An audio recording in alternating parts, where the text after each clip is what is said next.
Thank you, everyone. My name is Vicente. I'm a program specialist here in the IOF, and I'm responsible for the extended learning programs.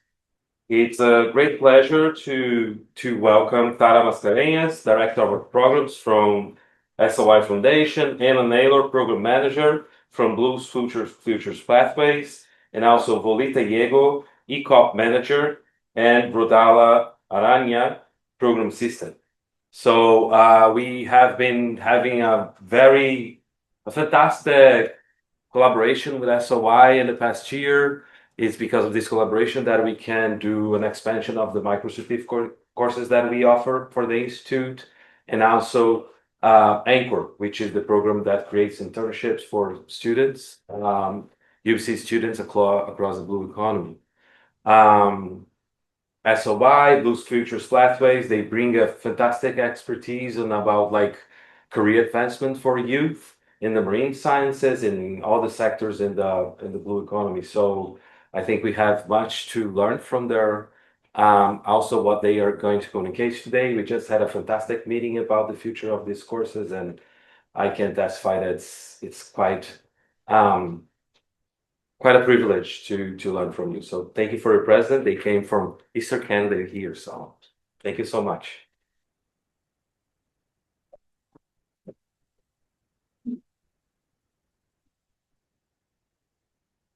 Hello, everyone, and thank you so much for the welcome. I actually attended one of these seminars, I think it was back in 2021, 2022, with my daughter, who was looking at coming to UBC. She's ended up at McGill, but it wasn't because of the seminar, but it's really nice to be back here, so thank you. So I'm Tara Mascarenhas, and I wanted to say a big thank you to Vicente and the whole team for inviting us to speak, to be part of this series. Myself and the team, as Vicente just introduced, so Anna, Rodala, and Velita, are really excited to share more about our programs and what these mean for the future of our ocean, and how we're supporting people like yourselves to be part of the ocean ecosystem. So I lead a program at the Students on Ice Foundation called Blue Futures Pathways. And today's presentation may be a little bit different than what you're used to, because we are going to be focusing on exploring how partnerships and collaborations across academia and industry and the nonprofit sector all play essential roles in advancing research and driving real change. We know that the Fish 500 lecture series theme this year is reimagining the future of oceans and fisheries. And for the SOI Foundation, that means working together to create ocean and water sectors that are truly diverse and accessible. And ultimately, really, it's all about how we can stop, or at least slow down, the damage being done to our ocean and start developing sustainable, long-lasting solutions for the future.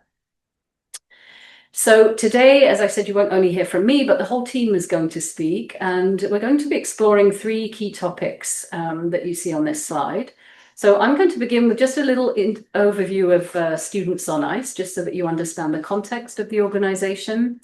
And then Anna's going to speak in particular about science that we do on our flagship program, which is Expeditions, and some of the collaboration and how we support data collection and contribute to sort of cutting edge research.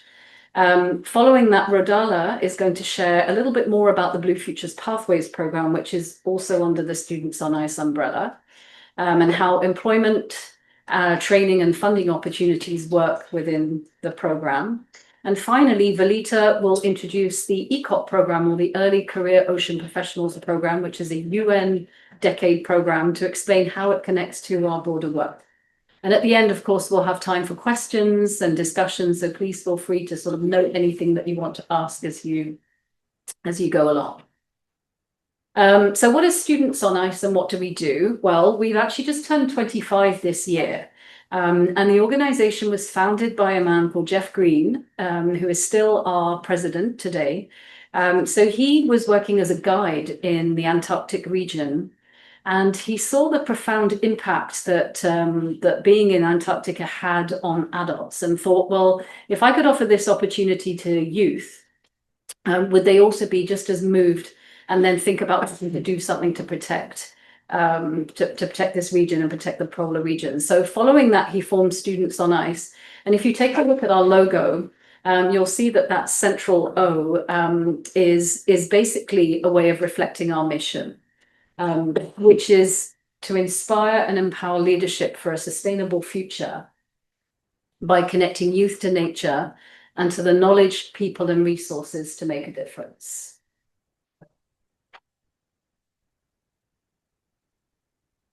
So we do this in multiple ways through a number of different programs. The first one of which I mentioned is our expeditions. And so I'm now actually going to pass it over to Anna, who's going to talk a little bit more about how we use our expeditions to collaborate with the scientific community. Thanks so much, Taryn. Yeah, I'm really excited to be here. So thank you again for having us and for inviting us to Presente. And so since 2000, we've had 55 expeditions to the Arctic, the Antarctic, and places in between. And really all of these expeditions are guided by a team of elders, scientists, educators, and really visionary leaders. And then, of course, the youth get to gain knowledge, hands-on experience in a variety of topics, and really also develop those kind of soft skills, those leadership skills to address some of the most urgent challenges of our time. And one of the largest expeditions that we did was, and it came to Vancouver back in 2017, was the Canada C3 standing for Coast to Coast to Coast expedition on board this ship on the MV Polar Prince, which still exists today, except it's actually blue now and not so red. And on this expedition, it set sail from Toronto in the Great Lakes. It sailed up the Atlantic coast, along the Arctic, through the Northwest Passage, down the Alaskan coast, and then down to BC coast to Victoria over 150 days. And you can see on this slide some of the stats that came out of there.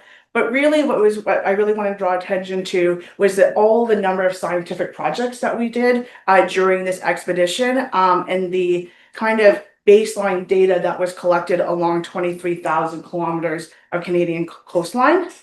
And this kind of really is a prime example of how expeditions and science work together and how we still do that with our expeditions all the way up to today.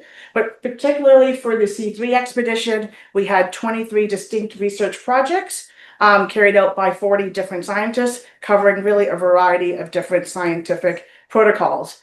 And one example is the 2 environmental DNA studies from UBC and DFO, microplastics research in partnership with OceanWise, and then also just a range of protocols around algal taxonomy, surveys of marine mammals and birds, fish telemetry, freshwater studies, and of course the shoreline biodiversity.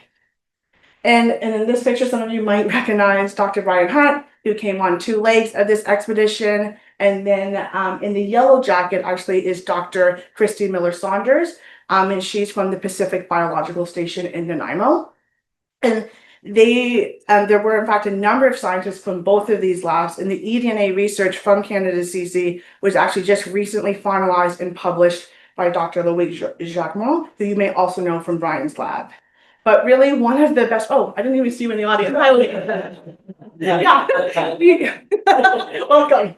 But one of the best ways to really kind of demonstrate how expeditions work, how the youth are engaged, the science, all the skills that they're learning, is to kind of, not to hear it from me, but to hear it from them. So I'm going to show you a video from the 2024 expedition, which was actually very specifically a Blue Futures Pathways expedition that Tara led and I supported. And so you might also recognize some other people from the IOF. So hopefully we did test this and you got a quick sneak peek that this will work. Everyone is connected to the ocean, and how we're connected to the ocean is different, but we all have that one thing in common. And I think the reason why we came all together is because we all have the same mindset of trying to protect Jojo Aki, Mother Earth, because we've been doing her wrong for too long.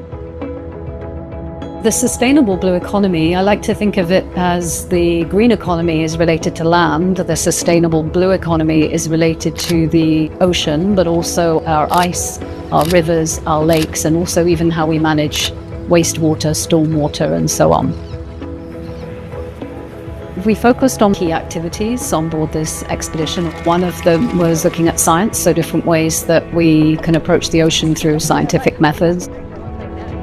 Another area was technology, how that can be built into and feed into different databases. Outside of that, seafaring. How do you actually find your way to a certain point? So quite a lot of youth got into the navigation and then got to actually drive a Zodiac. And then storytelling. We use the ocean as a sort of a basis, and being on the ship and connection to the land as a way to tell stories.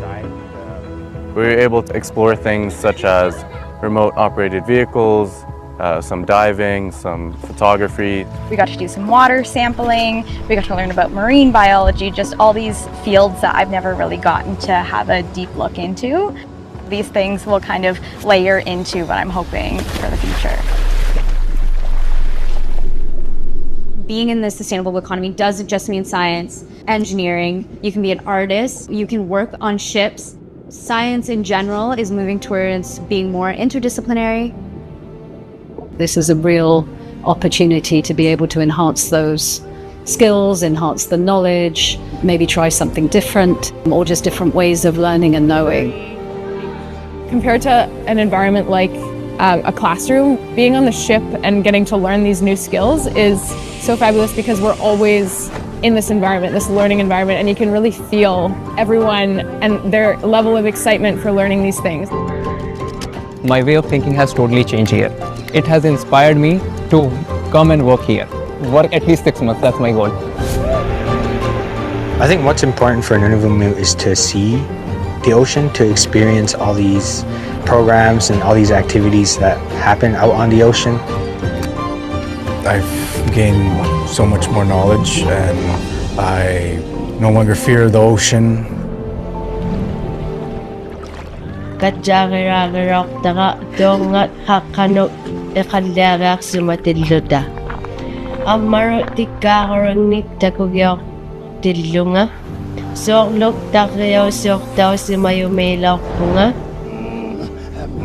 It's nice to see like how there's similarities between everybody and also like the differences that make each other's cultures unique. Made me think about my culture more, that I want to learn more about it, that I want to study it more.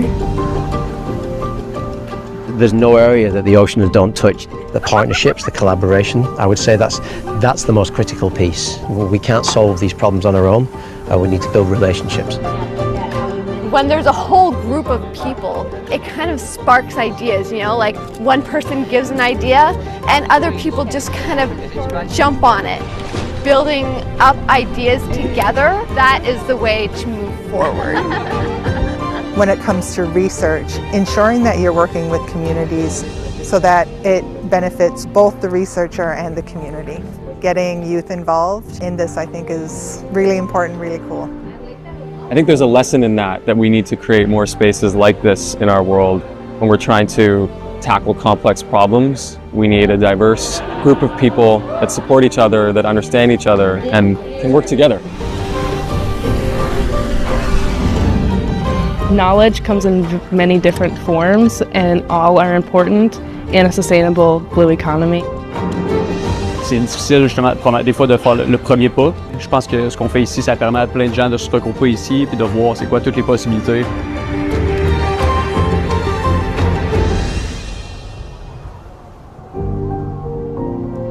There's a bunch of different life paths that you can take, and you may not realize one of your passions is right in reach if you never go for it. So there's always more to explore and more to learn. I'm excited for the future.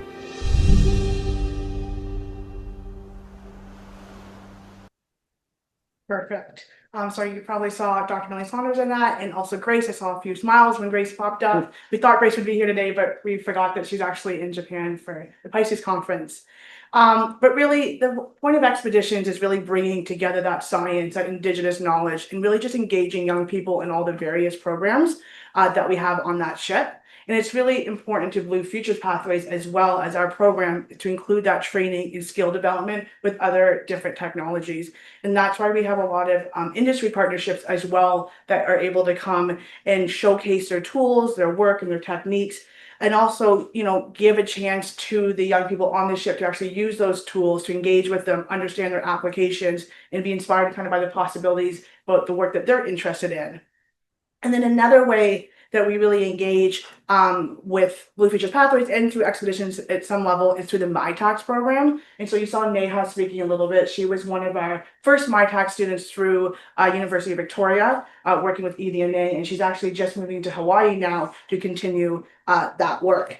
And MyTax has really been a large supporter of the Blue Futures Pathways. The week, I think you might remember that really rainy day in the Bay of Fundy. But it's really great for us to be able to partner with academia, with industry. That's what MyTax is really about, to really kind of tackle these real world challenges. And so here are some other MyTax students that we had. Loic is one, Brandon, and Ronnie. And through that MyTax, we're really able to allow students and early career professionals to have that kind of hands-on experience with contributing to those various projects and also supporting their work and understanding the ocean and freshwater systems as much as possible. And it's also for us really important that we're helping our MyTax students develop professionally. And so that really means that we're encouraging them to present their work at relevant conferences, consider them for speaking opportunities at industry and networking events, and provide just a range of professional development opportunities. They have a chance sometimes to come on expedition, to kind of lead different workshops around the skills that they have. And so on this slide, you'll see Megan. I think probably a lot of you know Megan. She's one of our current MyTax students working on micro-credential courses for the Sustainable Blue Economy, along with Rita, who I think is also in the audience. And then these are two other current MyTax students. We have Faith here from McMaster University. He's working in Inuit communities around weather and ice monitoring. And then Maddie at the end there is from Nova Scotia at St. FX University, who's working on engaging rural communities in ocean education.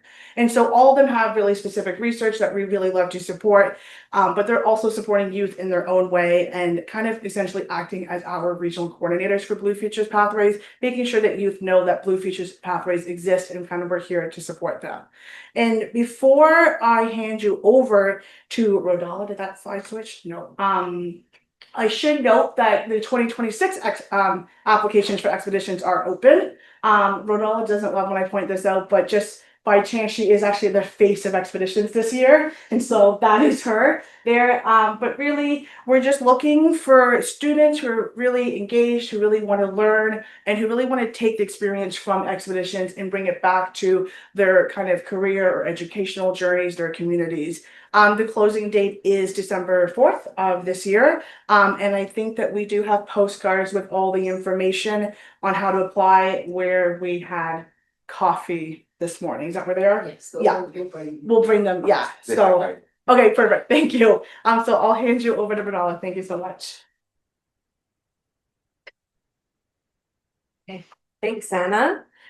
So yeah, I am an example of someone who went on expedition. I went in 2018, the summer right after I'd finished high school, and it definitely opened up my worldview and encouraged me to dive deeper into the climate world, leading me to work in climate action and youth empowerment via first the clean energy sector and now to working in the ocean sector and specifically on the Blue Futures Pathways program. So the Blue Futures Pathways program, also BFP, I'll mention, is focused on people aged 15 to 35, and it's an education and career program to support people to looking to work in the ocean and water sectors, or the sustainable blue economy as we call it. So before I go further, it's probably a good idea to define what we mean at SOI when we talk about the sustainable blue economy. So essentially, we've adopted definitions by the World Wildlife Fund and the World Bank. But the key common focus is 3 pillars of sustainability. So we have economic, driving growth through different sustainable livelihoods that you see here. Environmental, the idea that we can't create this economic growth without healthy oceans. And social or sociocultural pillar, basically ensuring that we are using our water resource and remain sustainable for generation after generation, and particularly for those who water is their economy. And also in keeping with the UN Sustainable Development Goals, when we're talking about careers in the sustainable blue economy, we're focused not only on the ocean, but also freshwater, wastewater, and cryosphere, which is ice. And yeah, so we've been operating since 2020. And so Blue Futures Pathways places special emphasis on underrepresented youth, ages 15 to 35. Currently, 92% of the youth we work with identify as one of the underrepresented groups, including BIPOC, Black, Indigenous, people of color. And we also include those living in the Arctic or simply remote rural communities with little access to educational and career support. So at BFP, we offer 5 key supports. The first is learning resources for youth and educators. So these are written at a grade 8 reading level, so very accessible. They're specifically curated to focus, for example, careers in the ocean space or video series with scientists talking about their own pathways. They're full of quizzes and case studies. And like I said, very accessible. They're open source, and you just have to sign up to use them. They also come in French. So the second thing we support is mentorship. And so this could be with professionals in a field you're interested in, individually or in a group setting with peers that are having similar experiences. As Anna mentioned, our MyTech students also act as mentors.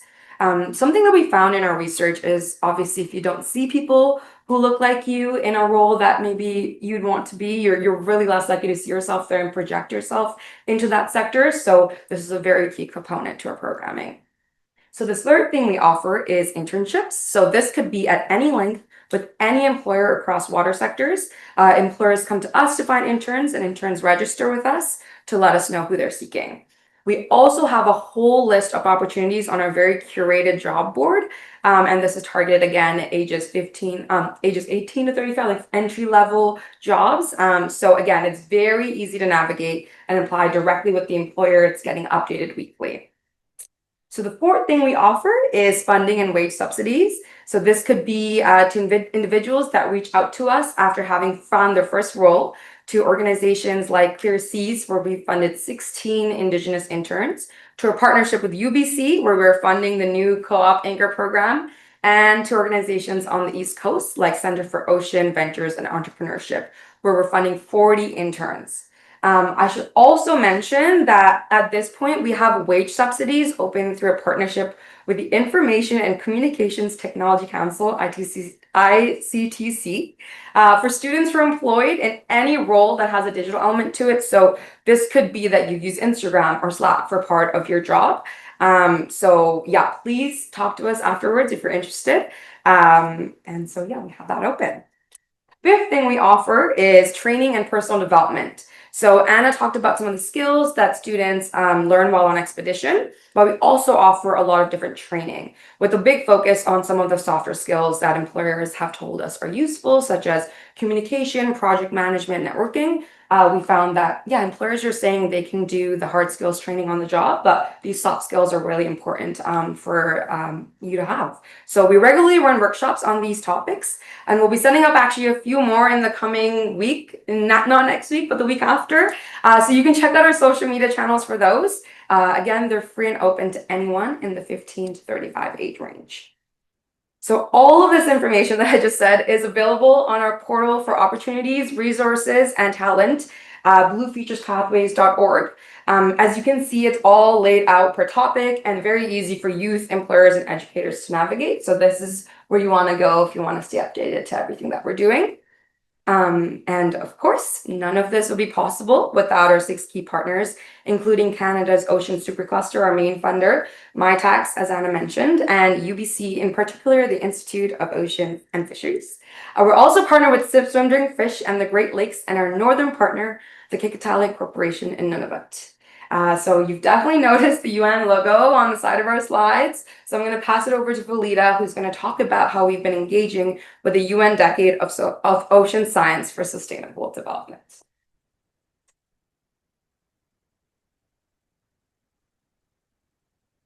Okay, thank you, Rodada. Yes, so Blue Futures Pathways is a UN-endorsed action under the Ocean Decade of Science for Sustainable Development. And so although we started out as a national program, we now have a global focus that brings international opportunities for the youth and the participants that we work with. So here's a list of the top 10 countries that we engage with at the moment. But one of the linkages that I would like to point out is that Blue Futures Pathways and the Blue Futures Pathways in the UN is that it has allowed the SOI Foundation to take the Early Career Ocean Professionals Canada program, or ECOP Canada as it is known. And some of you might be familiar with ECOP, but ECOP stands for an Early Career Ocean Professional. So essentially, somebody who's been in the industry or in the sector for the first 10 years of their working life. And work can be flexible. It could include volunteer experience as well. So this work includes research, policy, community development, education, conservation. It's really a broad and inclusive term.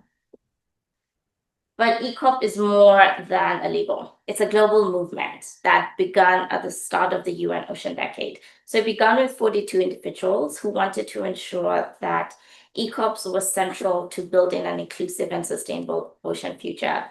But today the movement has grown and we're now more than 6,000 members worldwide. We span not only continents, but we span disciplines, cultures, sectors, and the thing that connects us is a shared commitment to the health and future of our ocean. So this world map on the screen gives you a glimpse of this global reach. The ECOP Global Program is officially endorsed by the UN Ocean Decade, but it now connects 28 national and regional nodes from Latin America, Africa, Asia Pacific, and here in Canada as well. And we have a presence in 163 countries, but this is always growing. So each of these nodes, and a node is like a branch of a program. They create space for ECOPs to not only lead, but collaborate and shape decision-making across the decade. So we're ensuring that the next generation of ocean professionals don't just have a voice, but also a seat at the table. And one of those nodes is us, ECOP Canada. So we are hosted by the Students on Ice Foundation, and we are supported by the Blue Futures Pathways program. And here in Canada, our focus is on 3 key areas. So first is building community. We want to create a space for ECOPs in Canada to connect, collaborate, and feel supported in this field, wherever you are, whether you're in Halifax, whether you're in BC, or even in the middle of country in Ottawa, where we live. We have a virtual community on Slack. And if you'd like to join, we do have postcards that we'll give out at the end. You can scan the QR code on that and join the community. The second is professional development. So we offer training and opportunities that help ECOPs upskill and grow so that you can stay in the sector for the long haul. The Global Eco Program runs monthly webinars and sessions that are led by professionals and experts from across the world. So some are seasoned experts and some are just early on in their career. And also the Blue Futures Pathways team has workshops that Rodala mentioned that happen throughout the year, which you can register through on the ports. And then third is networking and visibility. Because ECOP is a global network, and one of our key priorities is to connect ECOPs not only nationally, but across countries and regions. And this is because we believe even local challenges benefit from a global perspective and a shared knowledge. So we collaborate with other nodes and other partners to feature ECOPs as speakers or contributors or experts at different events. So some of this are virtual, just because of the global dynamics, but some are in person. And they're all designed to expand your network and amplify your voice. I do want to highlight one of our core initiatives, the ECOP Canada Ambassador Program. We launched it this year, and it provides funding to ECOPs in Canada to either attend a conference, like Grace, for example, is one of our ECOP ambassadors, and she's attending the ICES conference in Japan, or lead a project or initiative. So if you have an idea, start a project, there is funding available, or build new skills to upskill and grow. So it's open to any ECOP based in Canada, and regardless of your residence. And the goal is simple: to help you as an early career professional not only enter the field, but to stay in it. We want to address the attrition that we see in the first 10 years, and we want to change that by helping ECOPs grow, lead, and make an impact. Okay, what's next? Or what's new, I would say. There are two things that we are working on. One is the global database of opportunities. So we're building a new online platform where you'll be able to find jobs, funding, and research opportunities across the world and across the different nodes where ECOPs exist. So Spain, Fiji, UK, you name it, if there's a node, there'll be an opportunity on that database. And the second one is a new task team. So ECOP Canada is developing a new task team that will be co-led with ECOPs across North America. So a task team, essentially, it works across regions on specific themes like ocean literacy or the deep ocean. And we lead events, projects, and collaborations that both support the UN Ocean Decade in fulfilling its mandate, but also supporting the youth and those early career professionals. So an example would be our ocean literacy task team has been leading side events at UNOC, and they'll be leading one at COP30. So we'll be sharing this updates very soon. And that's it for me. I'll hand it back to Tara, who will finish up our presentation.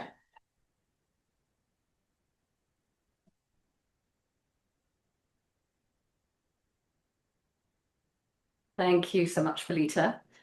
And thank you to the team. So you will have heard a lot of information today. We do understand that that's quite a lot to take in about the Students on Ice Foundation, about expeditions, about Blue Futures Pathways, about the educational and internship opportunities, about ECOP Canada and building a community and becoming an ambassador. So I'm sure it feels a little bit overwhelming, but don't worry.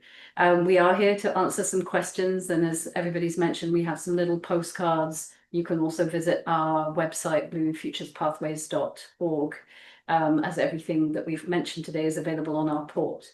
So before we move into questions, I just wanted to leave you with this last short video that will hopefully provide you with some ideas and help encourage you to keep persevering in this sector, because we all know that the world needs more ocean leaders.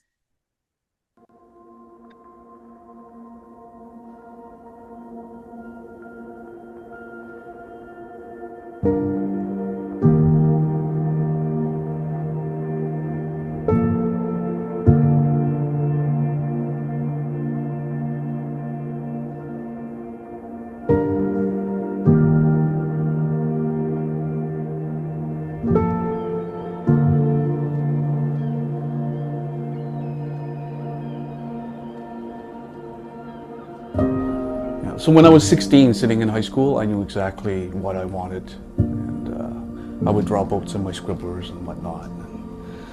And when I finished high school, I went straight to the nautical school, and I didn't waste any time at all.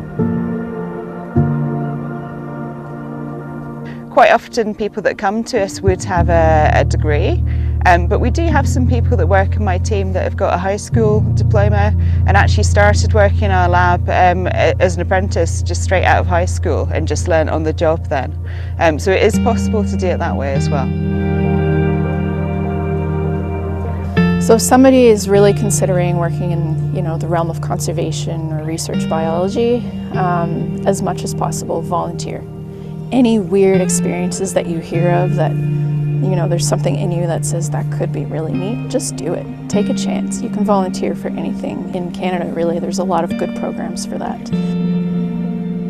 Biggest thing I would preach is take every opportunity out there that you can. Connect with those in the industry, in that field. I think the biggest part, especially a younger person coming out of school or whatever their background is, you don't even know of some of the possibilities out there. So jump in there, talk to national parks, talk to other artists, musicians, indigenous groups, government, non-government. Just get involved, get out there, and opportunities will present themselves, and don't turn them down. You never know where you'll end up.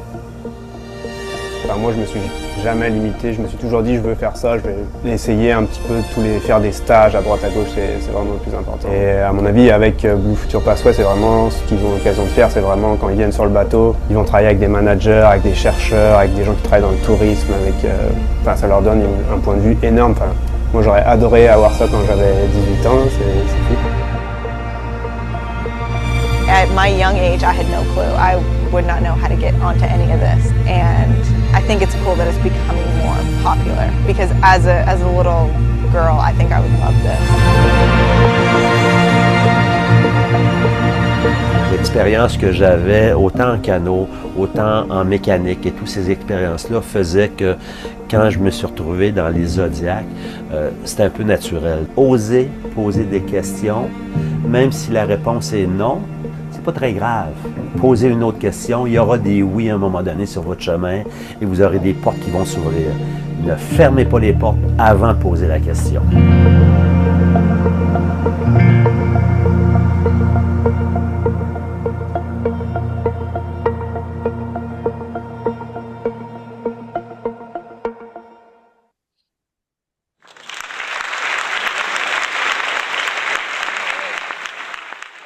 We're going to start with one online. I'll read it out. When is the earliest we feel we should engage students and children to start that inspiration story to move into this field to support demystifying science and the relationship with marine spaces?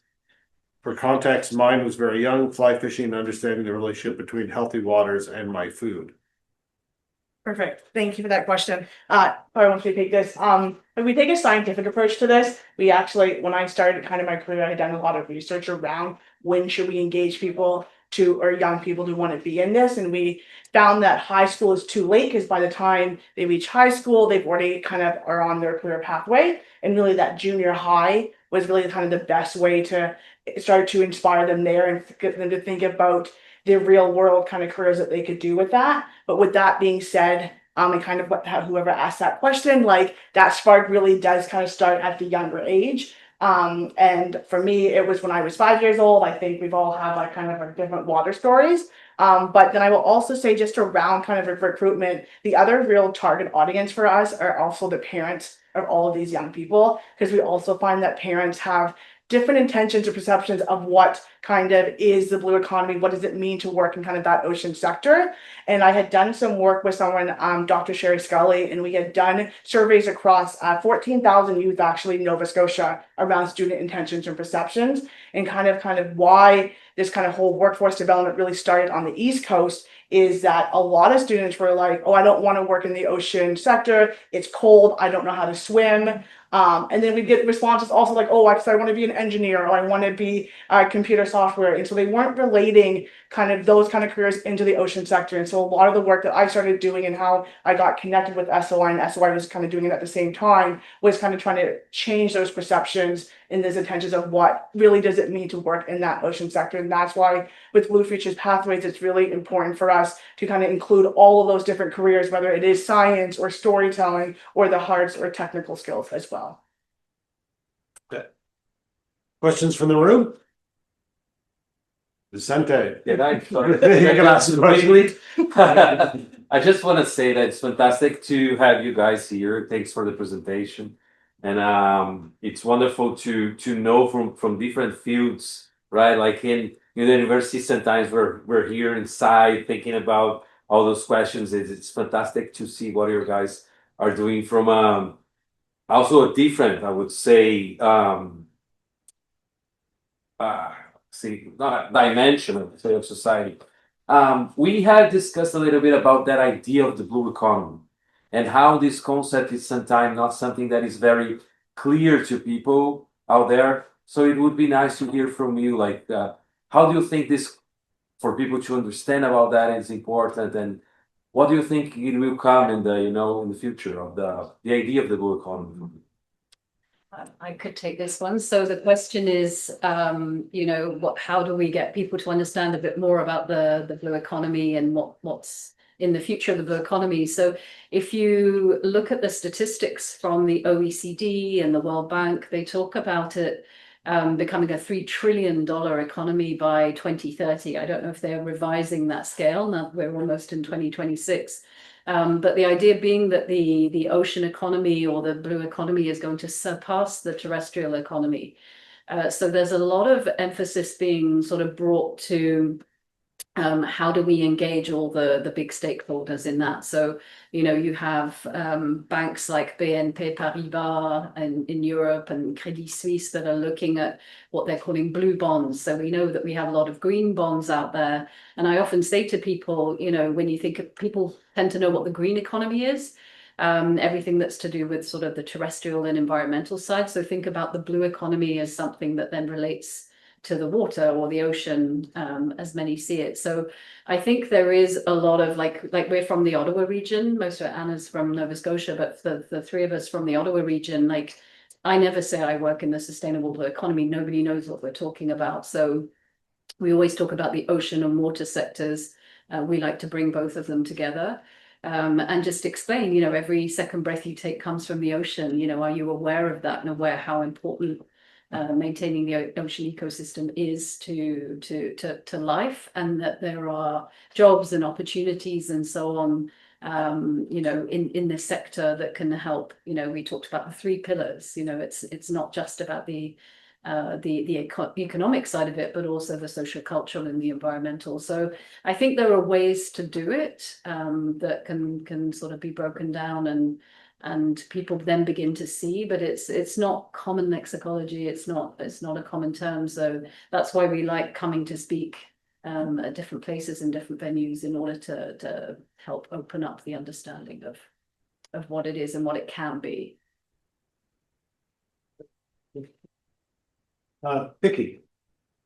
Thank you for your presentation. I know coming into a marine biology degree, I wasn't expecting like money pouring out of my pockets, but it feels really reassuring hearing from you guys and just seeing that there's so much, like there's a path laid out for me already. Someone already stepped down this route and it's like, yeah, there's problems here, but let's make it easier. I have a question specifically for sorry, I must have missed your name, but the girl that went in the 2018. Rodella. That's Rodella. Yeah. Sorry, Rodella. Rodella. Okay, Rodella. I just wanted to ask, stepping out of the expedition, did you find it really easy to transition into a career? Was there specific careers that you found easier to transition into? And did you step immediately into like working for the SOI, or did you just wander around for a day? Yeah, so fair. Probably the last one. So I did expeditions. I'll do it here. Oh yeah. So the question was, after expedition, like did I go right into the workforce with SOI, or what did I end up doing basically after expedition? So I went on expedition right after I finished high school. So I was already going, like I was going to school in the fall. So I did my degree in international development and economics. So not necessarily related, but still very related because development, ocean sector development, all of that. So for me, the expedition was less so I saw it as a career pathway back then. And as an 18-year-old, I was more networking. And oh my gosh, I just met all these cool people, like scientists, social scientists. One of my long-term mentors, I met on the ship, and she has like a youth-centered climate NGO. So she was in Ottawa, and I went to Ottawa for school, so I met up with her. So for me, the opportunity was a lot more just getting connected to the land, knowing that, oh, this is a whole sector that I could work in, because I didn't even really know that the climate sector was a real sector that I could have jobs in. Like, yeah, when just, yeah, being an immigrant coming here in the prairies, like it was like very specific things I could work in. So this was amazing finding out about this whole sector. So for me, it was more about, wow, finding out this exists, making those networks. And then I actually worked in the clean energy sector for a little bit. So workforce development still, but clean energy, and then just joined SOI last year. So kind of a roundabout direction. And yeah, so you can kind of do anywhere and end up anywhere. Valida also has a crazy story. She was a lot before, so we're all from different walks of life here now. So yeah. Another question online. First, thanking you for sharing all those wonderful opportunities. They wanted to know if besides ECOP, are there any internship opportunities with SOI for international students not living in Canada?